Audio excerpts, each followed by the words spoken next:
Jenny Lynn ayaw nang mag-two-piece bikini sa movie. Hindi kayang mag-topless. Alright!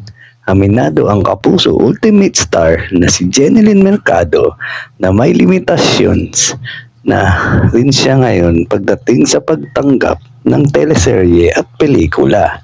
Isa ito sa mga naging topic ng ma-interview ng content creator na si Ogie Diaz para sa kanyang YouTube channel na Ogie Diaz Showbiz Update. Tanong ni Mama Ogs kung may isus Tanong ni Mama Ogs kung may sinusunod pa ba silang agreement o patakaran sa tuwing kailangan nilang gumawa ng kissing scene o intimate scene with their partners on screen. Sagot ni Dennis, wala naman, walang naglilimita, lalo na sa trabaho.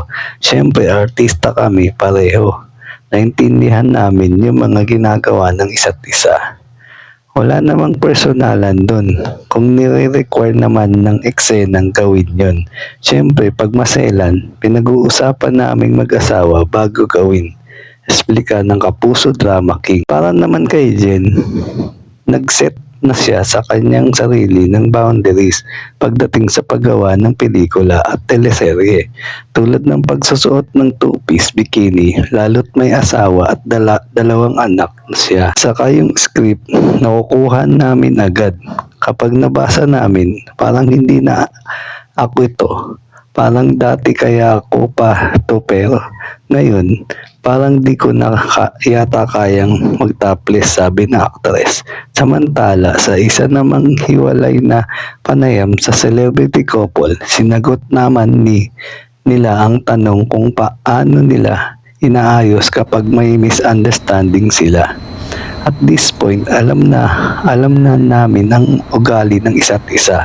So we really just have to talk it out or respect each other's process siguro when it comes to conflicts, say ni Dennis. Para naman kay Jen, pero sa totoo lang, we barely have conflicts na.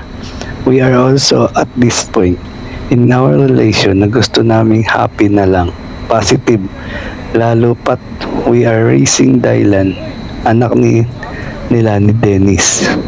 So we want to have a nice, healthy, loving environmental around her. Kung kaya umiwas sa nega, iwas na lang, saad ng actress. At yan ang totoo. Alright. Thank you for watching po. Follow for more videos. Salamat!